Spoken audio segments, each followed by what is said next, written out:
Today we continue our journey towards reflecting on every chapter of the Bible. Today we're looking at Genesis chapter 3. Genesis chapter 3 is one of the most profound chapters in the Bible, setting the stage for the entire story of redemption. It records humanity's fall into sin and the resulting brokenness of creation. However, even amidst this tragedy of disobedience and the judgment, God's grace and His plan for restoration shine through. This chapter challenges us to reflect deeply on the nature of temptation, the consequences of sin, and the hope that can only be found in God's unchanging love. The narrative begins with the serpent, described as more crafty than any of the wild animals the Lord God had made. The serpent's cunning is evident in many ways as he questions Eve, "Did God really say, 'You must not eat from any tree in the garden'?" This question is a deliberate distortion of God's words, designed to sow doubt about His character and commands. By reframing the prohibition, the serpent paints God as restrictive and unfair, withholding something good from Adam and Eve.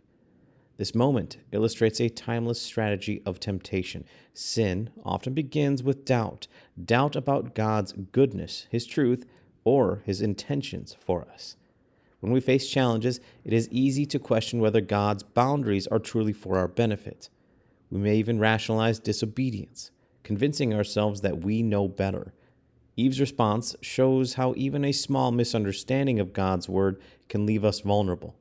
She accurately recalls the command not to eat the fruit, but adds, "And you must not touch it," in Genesis 3:3, which God never said. The subtle addition reveals her incomplete grasp of His command, making her susceptible to the serpent's lies. The serpent's next move is more direct. He denies God's warning, saying, "You will not certainly die," in Genesis 3:4. And it entices Eve with the promise of enlightenment. For God knows that when you eat from it, your eyes will be opened and you will be like God, knowing good and evil. This is Genesis 3:5. This promise appeals to the pride and the desire for autonomy. The serpent suggests that God is holding them back from their full potential, that by eating the fruit, they can become like Him.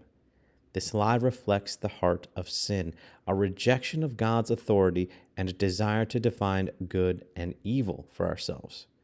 Could you imagine thinking we could be God? Yeah, that's crazy. And Eve succumbs to the temptation, taking the fruit and eating it. She then gives some to Adam, who also eats. Immediately, their eyes are opened and they realize their nakedness. The promised enlightenment brings not freedom, but shame. Massive amounts of shame. What was once a state of innocence becomes a source of fear and embarrassment. They sew fig leaves together to cover themselves, a futile attempt to hide the consequences of their actions.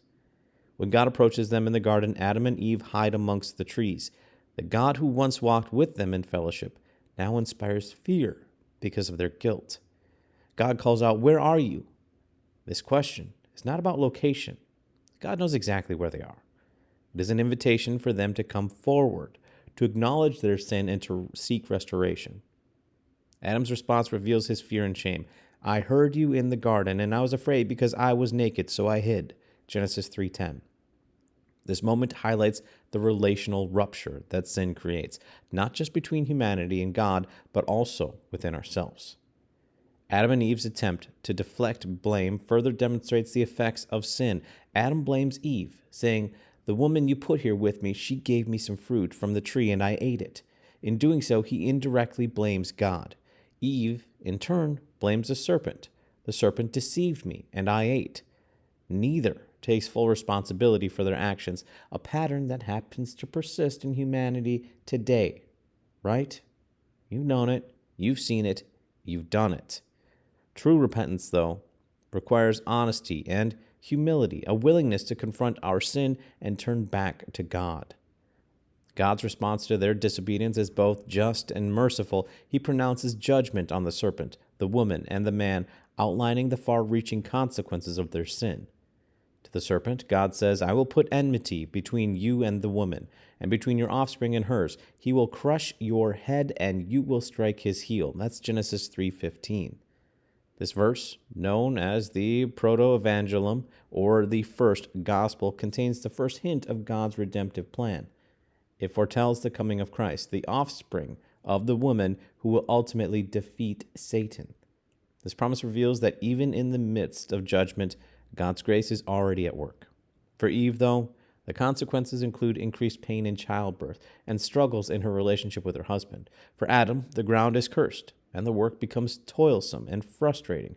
Remember, the Garden of Eden, it was a place to work, but also to be happy in that work. These judgments reflect the pervasive effects of sin. It disrupts every aspect of life, our relationships, labor, and even the created world. Yet even within these consequences, there is a glimmer of hope. Adam and Eve are not immediately destroyed. Instead, they are given the opportunity to live, make choices, and ultimately participate in God's unfolding plan of redemption. God's provision of garments for Adam and Eve is a profound act of grace. The Lord God made garments of skin for Adam and his wife and clothed them. Genesis 3:21. Their fig leaves were insufficient to cover their shame, but God provides a better covering. This act foreshadows the ultimate covering for sin through the sacrifice of Jesus Christ on the cross. The garments made of skin, which required the life of an animal, point to the necessity of atonement. This moment underscores God's care and his commitment to addressing humanity's brokenness. The chapter concludes with Adam and Eve's expulsion from the garden. At first glance, this expulsion may seem like a harsh punishment, but it also serves as a protective purpose. By preventing them from eating from the tree of life and living forever in a fallen state, God preserves the possibility of redemption. The cherubim and the flaming sword guarding the tree of life in Genesis 3:24 symbolize the separation sin creates between humanity and God. Yet, the separation is not permanent. Through Christ, the way back to the tree of life is reopened, as Revelation 22 describes the restored fellowship with God in the new creation. Genesis 3, while it challenges us to confront the reality of sin and its consequences, it reminds us that sin begins with doubt, leads to disobedience, and results in brokenness. Yet it also points to God's grace, which seeks to redeem and restore. The promise of Genesis 3:15 is fulfilled in Jesus, who crushed the head of the serpent through his death and resurrection, offering us new life and restored relationship with God. This chapter invites us to examine our hearts. Are there areas where we have doubted God's goodness or questioned his commands?